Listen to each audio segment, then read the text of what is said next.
Hello friends, welcome to today சமையல். இன்றைக்கி நம்ம டுடே சமையலில் ஒரு அருமையான டிப்ஸ் தான் பார்க்க போகிறோம். பித்தளை பாத்திரத்தை ரொம்ப ஈஸியாக க்ளீன் பண்ணக்கூடிய டிப்ஸ் தான் இது. நீங்கள் பூஜை பாத்திரம் இல்லை வீட்டில் ஏதாவது ஒரு பித்தளை பாத்திரம் வச்சுருக்கீங்கன்னா ரொம்ப ஈஸியாக க்ளீன் பண்ணிடலாம். நான் ஏற்கனவே ஒரு எலுமிச்சப்பழ டிப்ஸ் போட்டிருந்தேன். அதில் அந்த டிப்ஸை நான் ஓரளவுக்கு சொல்லியிருக்கேன். ஆனால் நிறைய பேர் அதை அப்பப்போ நம்ம ஒரு பொருளாக நம்ம தேடிக்கிட்டு இருக்கிறத விட அதை நம்ம ஒரு ஈஸியாக நம்ம ரெடி பண்ணி வச்சுக்கிட்டோம் அப்படின்னா எப்பெல்லாம் தேவைப்படுதோ நம்ம எடுத்து பயன்படுத்திக்கலாமே, அந்த மாதிரி ஏதாவது சொல்லுங்கன்ற மாதிரி கேட்டிருந்தீங்க.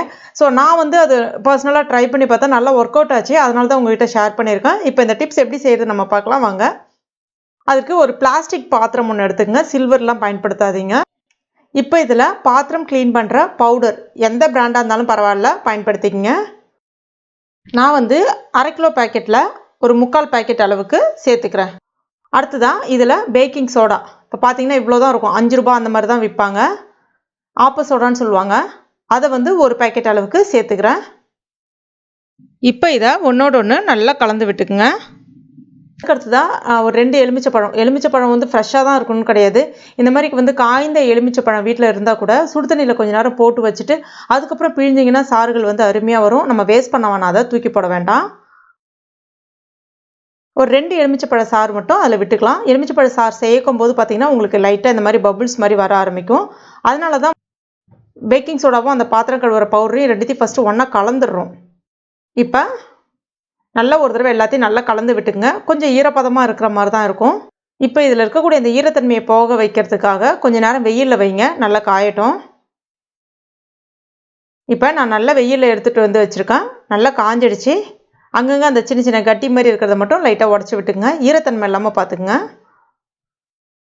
இப்போ இதை ஒரு ஈரம் இல்லாத ஒரு பிளாஸ்டிக் டப்பாவில், சில்வர் கண்டெய்னர்லாம் வைக்காதீங்க, பிளாஸ்டிக் டப்பாவில் இந்த மாதிரி கொட்டிக்குங்க. இப்போ இதை மூடி வச்சிடலாம். இப்போ இது பார்த்தீங்கன்னா பூஜை பாத்திரம், பித்தளை பாத்திரம் வளர்க்குறதுக்கு மட்டும் இல்லை, நிறைய விஷயத்துக்கு பயன்படுத்தலாம். என்னென்னு நான் சொல்கிறேன்.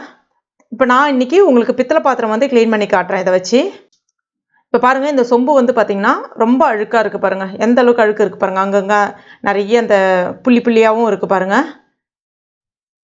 இதை உங்களுக்கு நல்லா நான் பளிச்சுன்னு க்ளீன் பண்ணி காமிக்கிறேன்.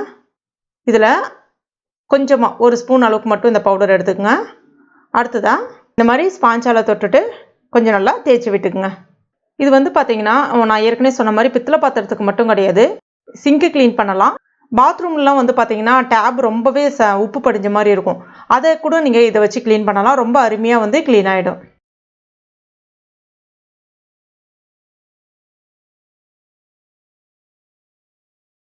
இப்போ பாருங்கள், நான் கழுவிடுறேன்.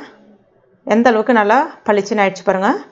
இருந்தாலும் அங்கங்கே சின்ன சின்னதாக அந்த புள்ளி மாதிரி இருக்குது. இது நம்ம வாரத்தில் இப்போ பூஜை பாத்திரம்லாம் ஒரு தடவை நம்ம க்ளீன் பண்ணுவோம் இல்லையா, அந்த மாதிரி ரெகுலராக க்ளீன் பண்ணக்கூடிய இதுக்கெலாம் பார்த்தீங்கன்னா ஜஸ்ட்டு நீங்கள் ஒரு ஸ்பூன் போட்டு லைட்டாக க்ளீன் பண்ணாலே போதும், பட்டுன்னு பளிச்சுன்னு ஆகிடும். இது பார்த்தீங்கன்னா ரொம்ப நாள் ஆச்சு இந்த பாத்திரம் நான் க்ளீன் பண்ணி. ஏதாவது ஒரு விசேஷம் நான் மட்டும்தான் எடுப்பேன்னு வச்சிங்களேன். இந்த சொம்பு கலசம் வைக்கிறதுக்காக எடுப்பேன். அப்போ பார்த்தீங்கன்னா இது ரொம்ப நாள் ஆச்சுன்றதுனால இது நம்ம இன்னொரு தடவை க்ளீன் பண்ணோம் அப்படின்னா இன்னும் ரொம்ப சூப்பராகிடும். இந்த மாதிரி நீங்கள் ஸ்பாஞ்ச் இல்லைன்னா ஸ்டீல் ஸ்க்ரப்பரும் யூஸ் பண்ணலாம். நான் ஸ்டீல் ஸ்க்ரப்பர் யூஸ் பண்ணி நான் க்ளீன் பண்ணுறேன். இப்போ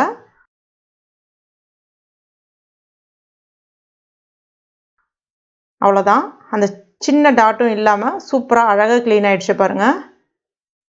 நல்லா பளிச்சுன்னு ஆகிடுச்சு. இந்த பவுடர் நீங்கள் எவ்வளோ நாளைக்கு வேணாலும் வெளியிலே நார்மல் ரூம் டெம்பரேச்சர்லேயே ஸ்டோர் பண்ணிக்கலாம். ரொம்ப அருமையாக இருக்கும். நிறைய பர்பஸ்க்கு யூஸ் பண்ணலாம். எதுக்கெல்லாம் நீங்கள் தேவைப்படுதோ நீங்கள் ட்ரை பண்ணி பாருங்கள், ரொம்ப அருமையாக இருக்கும். ட்ரை பண்ணிவிட்டு மறக்காமல் எனக்கு கமெண்ட் பண்ணுங்கள். இந்த வீடியோ பிடிச்சிருந்தனா லைக் பண்ணுங்கள். உங்கள் நண்பர்கள் மற்றும் ஃபேமிலி மெம்பர்ஸ் கூட மறக்காமல் ஷேர் பண்ணிங்க. மேலும் இது போன்ற பயனுள்ள குறிப்புகளுக்கு நம்ம சேனல் இது வரைக்கும் நீங்கள் சப்ஸ்கிரைப் பண்ணலன்னா உடனே சப்ஸ்கிரைப் பண்ணிங்க. கூடவே மறக்காமல் அந்த பெல் நோட்டிஃபிகேஷன் சிம்லையும் ப்ரெஸ் பண்ணிங்க. தேங்க்யூ.